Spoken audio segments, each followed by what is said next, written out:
लेकिन हमारा कार्यकर्ता है, इसलिए उसको किसी ने गलत काम करने की छूट नहीं दी है। कि मेरा अगर सगा भाई क्यों ना हो, कोई भी क्यों ना हो, अगर वो गलत काम करता है तो हम उसके साथ में नहीं है। उसने अगर गलत काम किया इसका मतलब कोई चाबी संगठन ने गलत काम किया ऐसी बात नहीं है। उसने गलत काम किया इसका मतलब आमदार ने गलत काम किया ऐसी कोई बात नहीं है। मेरा सगा भाई क्यों ना, मैंने आपको बताया, अगर वो भी गलत काम करता है तो उसका मैं साथ देने वाला नहीं हूं।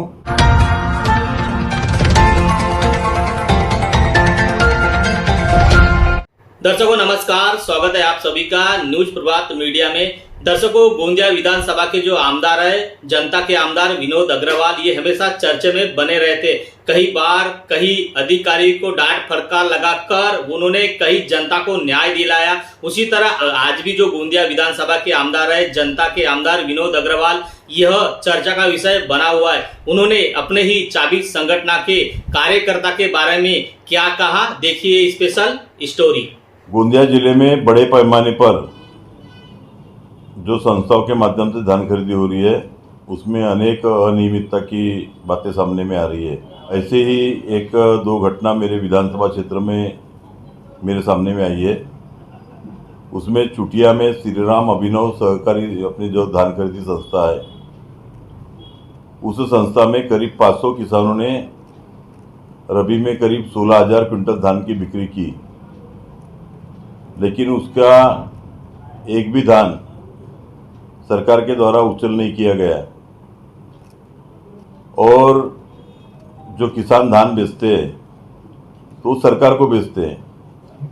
अगर संस्थाएं कोई गलत करती है तो संस्थाओं के ऊपर में कार्रवाई करना चाहिए।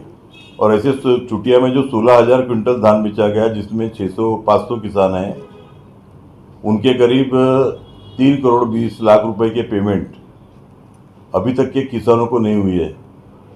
इसके लिए मैं लगातार 1.5 महीने से लगातार इसके लिए पाठपुरावा कर रहा हूँ। मैंने उनसे कहा है कि भाई आप जो संस्था अगर गलत करती है उसके ऊपर आप कार्रवाई करें, जो दोषी है उनको फांसी पे लटकाए, लेकिन आप किसानों का पेमेंट नहीं रोक सकते। इसके लिए मैं हमारे ज़िले के पालक मंत्री जी से मिला, अपने यहाँ के उप मुख्यमंत्री जी से मिला उनके, और उसी प्रकार माननीय मुख्यमंत्री जी से भी मिला हूँ। अपने जो मार्केटिंग फेडरेशन के पूरे महाराष्ट्र के व्यवस्थापक संचालक है श्री तेलंग, इनको मुख्यमंत्री ने स्वतः फ़ोन किया कि भाई आप किसानों के पेमेंट कीजिए। पालक मंत्री जी ने फ़ोन किया उनको 2 बार, डीसीएम ऑफिस से उनको 3 बार फ़ोन किया गया।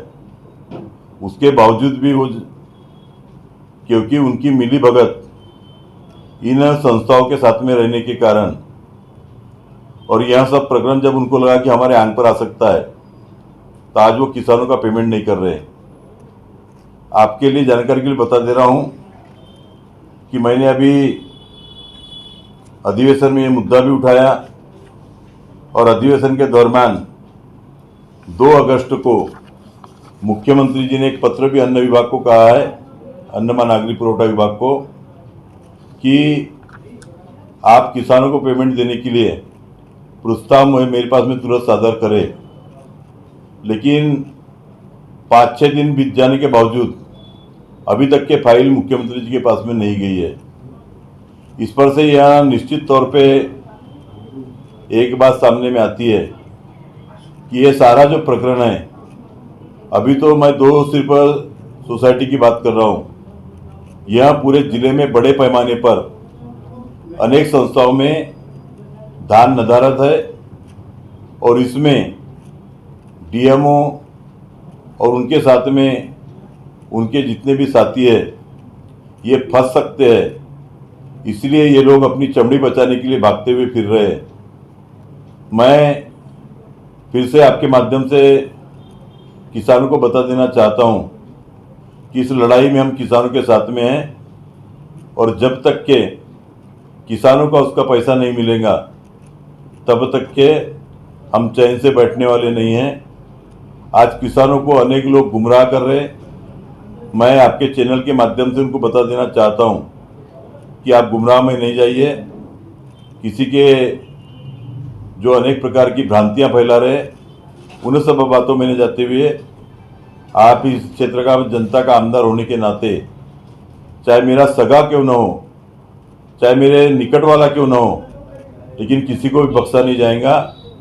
मैं पूरी तरह से किसानों के साथ में हूँ और किसानों को पैसे दिला करके हम दम लेंगे।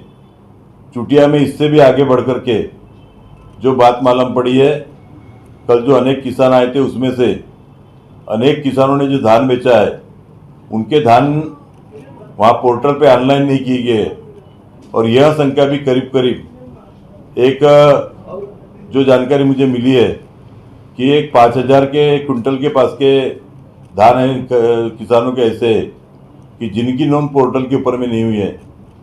तो यह भी बात के लिए आज वहाँ जो संचालक के जो संस्था के जो संचालक है वो फरार है, वहाँ के ग्रेडर संबंधित सभी लोग फरार है। लेकिन मुझे एक बात का प्रशासन का बहुत ही दुख होता है कि हम उनको 1.5 महीने से लगातार कह रहे हैं कि उनके ऊपर में कार्रवाई कीजिए, लेकिन कल मैं कलेक्टर साहब के पास में गया जब तक कि उनके ऊपर में एफआईआर दाखिल नहीं हुई थी। और हमारे जाने के बाद में कल कलेक्टर साहब ने बोला कि मैं आज एफआईआर दाखिल करने को लगाता हूँ। मेरा ऐसा मानना है कि ये पूरे प्रकरण में कहीं ना कहीं प्रशासन की मिलीभगत है और प्रशासन इन सबको बचाने का काम कर रही है। मैं तो ये आपको ये बता रहा हूँ कि जो शासन को धान बिका है वो शासन से हम किसानों के पैसे लेकर के रहेंगे और संस्था चालकों ने जो धान किसानों ने उनको बेचा है और उनकी अगर खतावनी नहीं हुई है तो उनके ऊपर में दबाव डाल के उनके घर के ऊपर में मोर्चा निकाल करके जब तक कि अंतिम किसानों को एक किसान को पैसा नहीं मिल जाता तब तक कि हम चैन से बैठने वाले नहीं हैं। सर, लोगों में ये चर्चा है कि जो राणे है वो चाबी संगठन का मतलब सदस्य है ग्राम पंचायत का, ये कितनी बार सही बात है? ये बात सत्य है कि वो हमारा कार्यकर्ता है, लेकिन हमारा कार्यकर्ता है इसलिए उसको किसी ने गलत काम करने की छूट नहीं दी है।